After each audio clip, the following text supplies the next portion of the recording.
Bismillahirrahmanirrahim. Assalamualaikum warahmatullahi wabarakatuh. Baik, di sini saya akan menjelaskan membangun paradigma Qurani. Oke, sebelum masuk ke materi, saya akan menjelaskan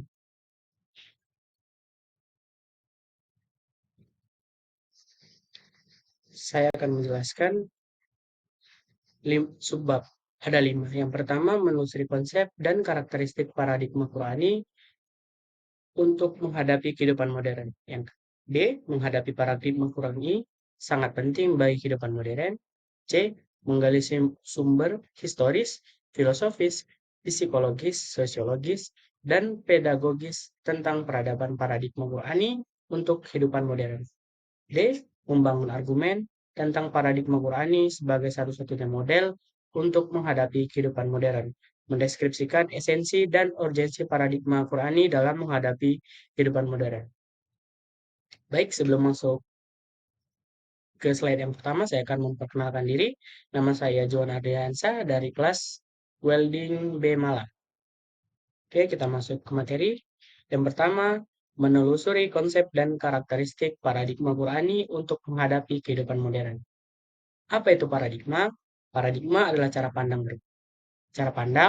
berpikir tentang suatu realitas.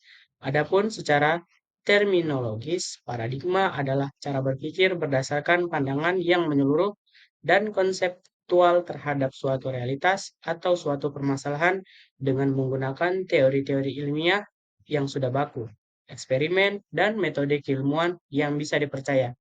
Dengan demikian, paradigma Qurani adalah cara pandang dan cara berpikir tentang suatu realitas atau suatu permasalahan berdasarkan Al-Quran. Oke, kita lanjut. Mengapa Al-Quran dijadikan paradigma? Menurut Kunto Wijoyo, Al-Quran sesungguhnya menyediakan kemungkinan yang sangat besar untuk dijadikan cara berpikir. Pengembangan eksperimen ilmu pengetahuan berdasarkan paradigma Al-Quran jelaskan akan memperkaya khazanah ilmu pengetahuan umat manusia. Struktur transendental Al-Quran adalah sebuah ide normatif filosofis yang dapat dirumuskan menjadi paradigma teoritis. Paradigma Qurani akan memberikan kerangka bagi pertumbuhan ilmu pengetahuan empiris dan ilmu pengetahuan rasional yang orisinalnya dalam arti sesuai dengan kebutuhan pragmatis masyarakat Islam, yaitu untuk mengaktualisasi dan misinya sebagai khalifah di muka bumi. Kita masuk yang kedua, mengapa paradigma Qurani sangat penting bagi kehidupan modern. Yusuf Al-Qardawi menjelaskan bahwa tujuan diturunkan Al-Quran paling tidak 7 macam, yaitu yang pertama, meluruskan akidah manusia, menentukan kemuliaan manusia dan hak-hak manusia. Ketiga, mengarahkan manusia untuk beribadah secara baik dan benar kepada Allah. Keempat, mengajak manusia untuk menyucikan rohani. Kelima, membangun rumah tangga yang sakinah dan menempatkan posisi terhormat bagi perempuan. Membangun umat menjadi saksi dan atas kemanusiaan. Dan yang terakhir, mengajak manusia agar saling tolong-menolong. Karena dengan tujuan tersebutlah Al-Quran bagi umat Islam adalah sumber primer dalam segala segi kehidupan. Al-Quran, hukum mistisme, pemikiran, pembaruan, pendidikan, akhlak, dan aspek-aspek lainnya. Juga sebagai tolak ukur benar atau salah, baik atau buruk, indah atau jelek. Sebagian dari tujuan di atas dijelaskan dalam uraian sebagai berikut. Dari tujuan yang tadi saya akan menjelaskan 2. Meluruskan akidah manusia. Secara rinci menjaga akidah itu mencakup aspek-aspek seperti menegakkan pokok-pokok tauhid seperti yang tercantum pada Al-Quran surat An-Nisa ayat 48 yang berbunyi, sesungguhnya Allah tidak akan mengampuni sikap syirik dan Allah akan mengampuni dosa selain itu bagi siapa yang Allah kehendaki. Mensahihkan akidah tentang kenabian dan kerasulan, seperti menjelaskan keperluan manusia terhadap kenabian dan kerasulan.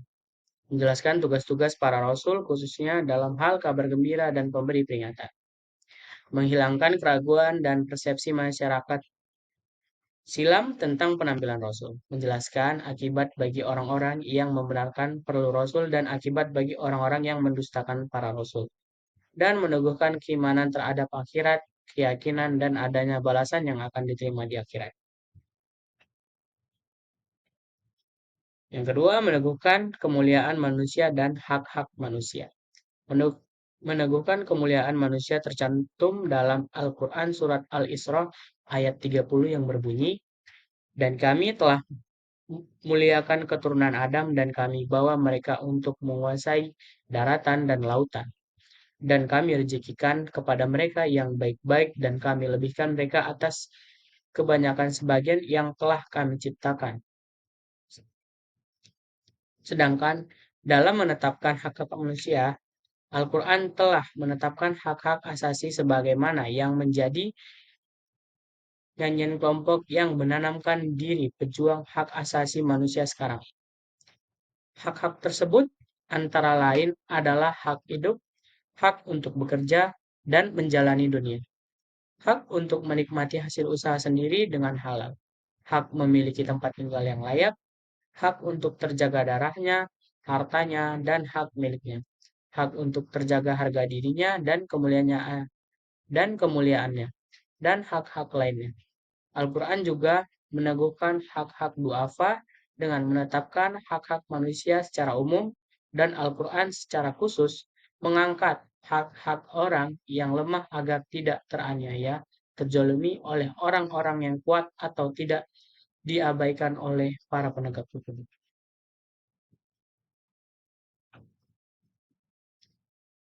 Kita masuk ke submateri yang ketiga, menggali sumber historis, filosofis, psikologis, sosiologis, dan pedagogis tentang peradaban paradigma Qurani untuk kehidupan modern.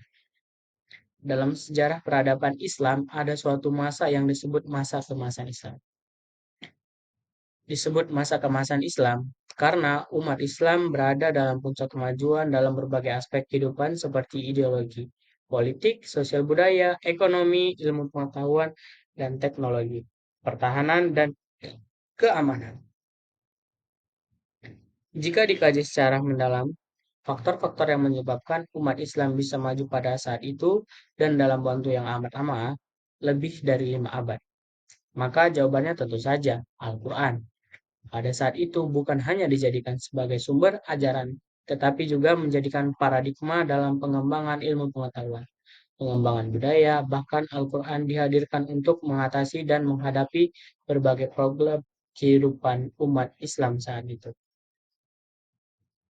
Kita lanjut. Faktor penyebab lainnya, kemajuan pada saat zaman keemasan Islam adalah sikap umat Islam yang mencintai dan membandingkan penguasaan ilmu pengetahuan dan teknologi. Contohnya, sekitar pertengahan abad ke-10, muncul 2 orang penerjemah yang sangat penting dan produktif, yaitu Yahya ibnu Adi dan Ali Isa ibnu Ishaq ibnu Zera.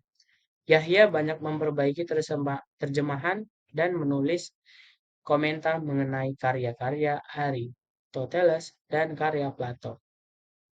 Penghargaan terhadap seorang pada saat itu dinilai dari sisi keimanan dan keilmuannya. Banyak masyarakat memulihkan para ilmuwan dan ulama. Oleh karena itu, ulama dengan ilmu dan anaknya menjadi panutan dan keseharian. Kata ulama bukan hanya ditaati oleh masyarakat, tetapi juga oleh para raja.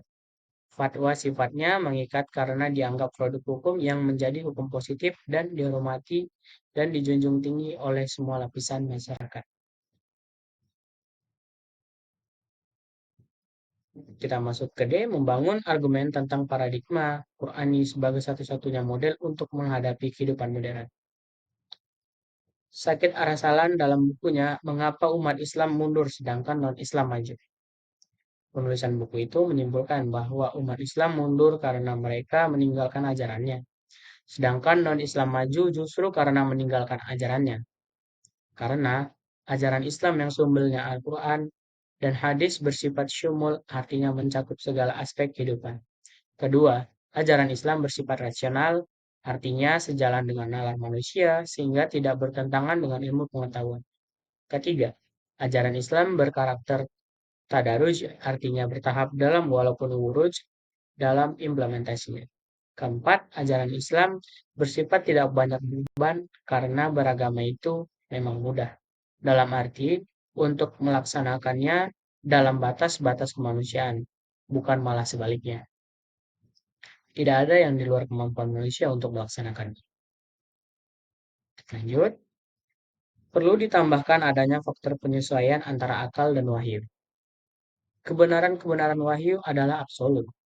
Argumen akal tentang kebenaran wahyu tidak memberikan pengaruh sedikit pun terhadap kebenaran itu. Demikian sebaliknya, argumen akal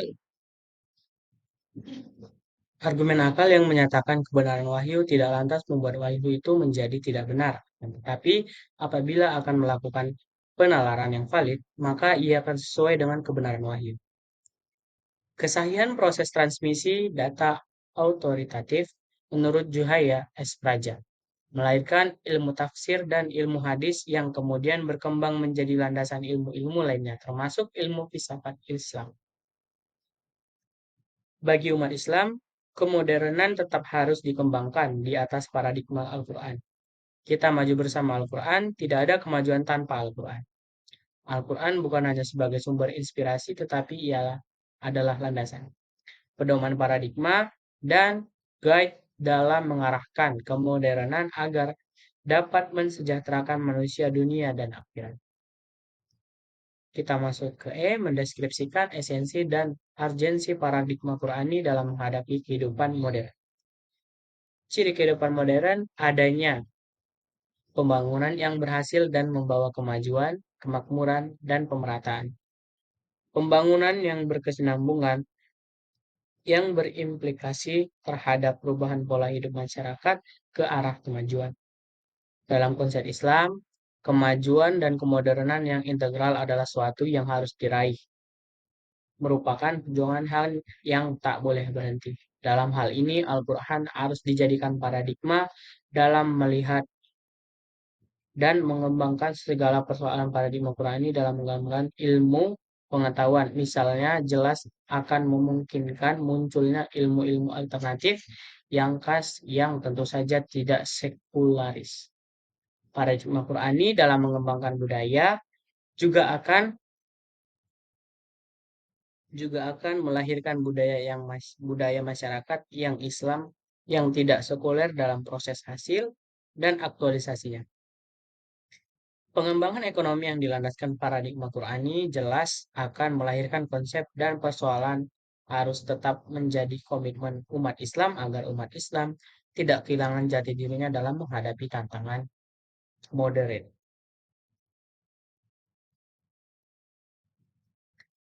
Menurut Al-Faruqi, sebagaimana ditulis Juhaya S. Praja, kunci sukses dunia Islam itu tentu saja adalah kembali kepada Al-Quran. Al-Faruqi menjabarkan dengan langkah sebagai berikut.